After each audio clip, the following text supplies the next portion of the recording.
السلام عليكم متابعينا. ما يحدث بين أحلام عموري ومايا رجيل يبدو أنه فيلم وأجزاؤه كثيرة، وبدأ الفيلم بالانتشار منذ وفاة زوج أحلام عموري حين لم ترحمها مايا ووقفت ضدها كأنها لم تكن صديقتها يوما من قبل.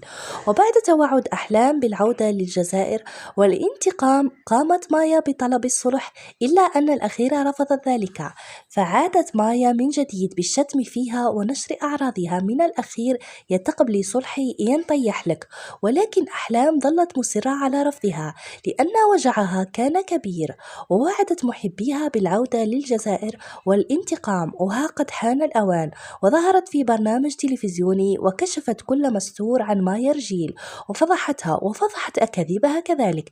نتمنى أن تكون هذه نهاية الفيلم. ترقبوا متابعينا القادم في حلقة يوم الجمعة. شكرا لكم متابعينا، نرجو منكم الضغط على زر الإعجاب والمتابعة.